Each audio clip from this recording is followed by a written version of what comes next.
হয়, আজি 1 জানুৱাৰী। ইতিমধ্যে বিশ্ববাসীয়ে 2025ক বিদায় দি 2026ক আদৰিছে। মই এই মুহূৰ্তত উপস্থিত আছোঁ এটি ভাল খবৰ লৈ নাৰায়ণপুৰৰ শিঙীয়া অঞ্চলৰ এজন শিক্ষিত নিবনুৱা যুৱকে আৰম্ভ কৰিছে এখন জাৰ্চি গৰুৰ ফাৰ্ম। তেওঁ ইতিমধ্যে গাখীৰৰ ব্যৱসায়েৰে নিজে স্বাৱলম্বী হোৱাৰ লগতে আন কেইবাজনো লোকক স্বাৱলম্বী কৰাৰ তেওঁ প্ৰয়াস অব্যাহত ৰাখিছে। কেমেৰা সহযোগীক মই পৰিৱেশটো দেখুৱাবলৈ অনুৰোধ জনাইছোঁ। তেওঁলোকে ইতিমধ্যে নিজৰ গৰুৰ যিখন ফাৰ্ম, সেই ফাৰ্মখনত ব্যস্ত থকা দেখিবলৈ পোৱা গৈছে। মই পোনে পোনে পৰিৱেশটো দেখুৱাবলৈ কেমেৰা সহযোগীক অনুৰোধ জনাইছোঁ।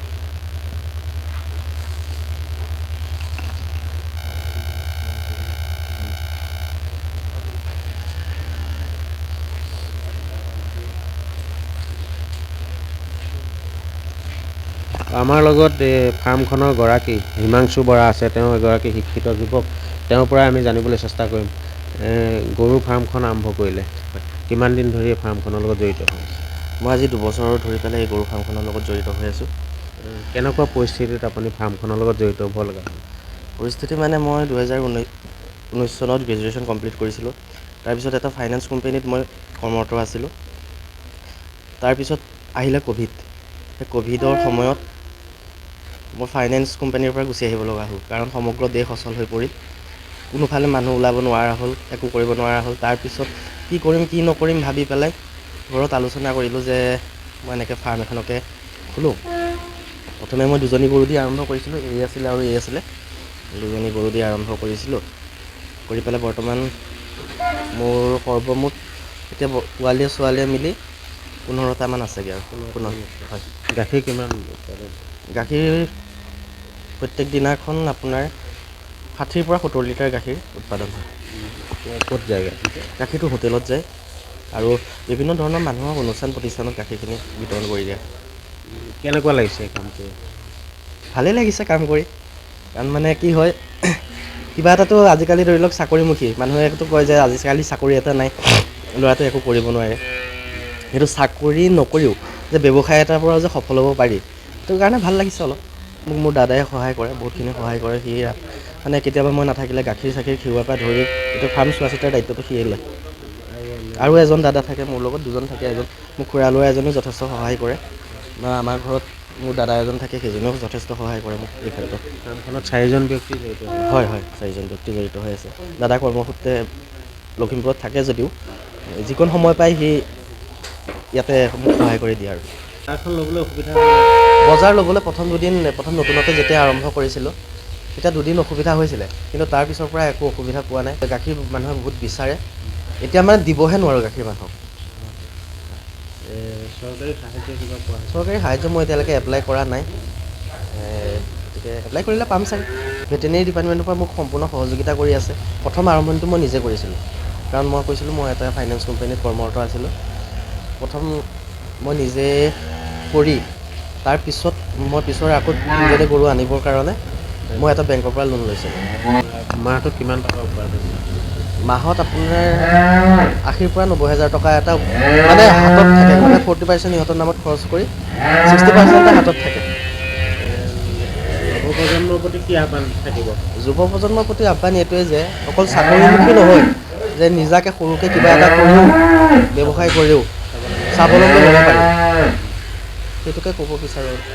যিকণ সময়ত আচলতে চাকৰিৰ বাবে একাংশ যুৱকে ধাৱমান হোৱা দেখিবলৈ পোৱা যায়, ঠিক সেই সময়ত হিমাংশু বৰা নামৰ নাৰায়ণপুৰ শিঙীয়া অঞ্চলৰ এইগৰাকী যুৱকে নিজা প্ৰচেষ্টাত প্ৰথমে 2জনী গাইৰে তেওঁ ফাৰ্মখন আৰম্ভ কৰিছিল আৰু পৰৱৰ্তী সময়ত তেওঁ পোৱালীসহ 15জনী তেওঁ গাই আছে। কেমেৰা সহযোগীয়ে পৰিৱেশ দেখুৱাইছে। আমাৰ লগত তেওঁৰ ককায়েক আছে। তেওঁৰ ককায়েকে চাকৰি সূত্ৰে লখিমপুৰত থাকে, হ'লেও তেওঁক যথেষ্টখিনি সহায় কৰে। মই তেওঁৰ পৰাও জানিবলৈ চেষ্টা কৰিম। দাদা ব্যস্ত হৈ আছে, তাৰ মাজতে নতুন বছৰৰ শুভেচ্ছা জনালোঁ। ভাইটিক আপুনি সহায় কৰে বুলি কৈছে, কেনেদৰে সহায়? মই তাক এতিয়া গাখীৰ খিৰোৱাৰ পৰা ধৰি লৈ প্ৰত্যেকটো কামতে সহায় কৰি দিওঁ। মানে সি তাৰ নিজৰ উপাৰ্জনৰ পথ যিহেতু ফাৰ্ম হিচাপে বাছি লৈছে, তাক সহায় কৰি দিওঁ আৰু অলপ। কেনেকুৱা লাগে কাম কৰি ভাল লাগে। মোৰ মানে জন্তুৰ প্ৰতি বেছি মৰম, সেইকাৰণে মই এইটোতে লাগি বেছি ভাল পাওঁ। হয়, আচলতে খুব তেওঁলোক আনন্দিত। তেওঁলোকে ইতিমধ্যে কৈছে যে এই ফাৰ্মখনৰ জৰিয়তে তেওঁলোকে স্বাৱলম্বী হোৱাৰ প্ৰয়াস চলাইছে আৰু ইতিমধ্যে সফলো হৈছে।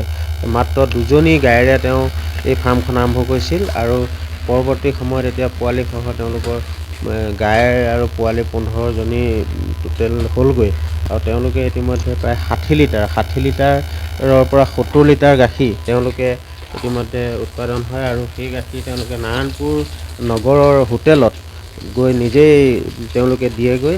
খুব আনন্দিত যে ফাৰ্মখনৰ জৰিয়তে তেওঁলোক ইতিমধ্যে স্বাৱলম্বী হৈছে।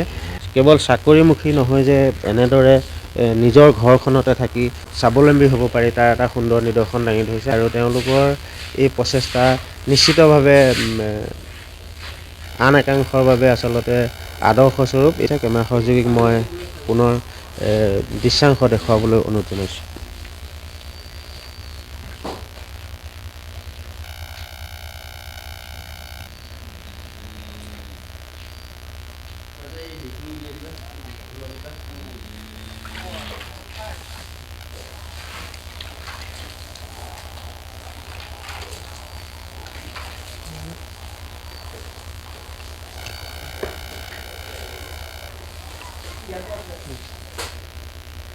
আমি ND24ৰ জৰিয়তে 2026 প্ৰথমটো দিনৰ পুৱাই আমি এটি ভাল খবৰ দৰ্শক সমাজক দেখুৱাবলৈ চেষ্টা কৰিলোঁ।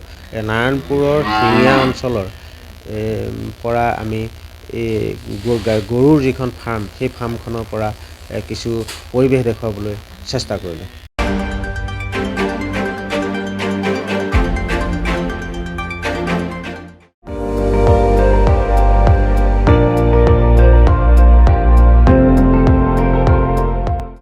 আপুনি চাই আছে ND24, সৰ্বশ্ৰেষ্ঠ নহয় সৰ্বোত্তমৰ দৌৰত।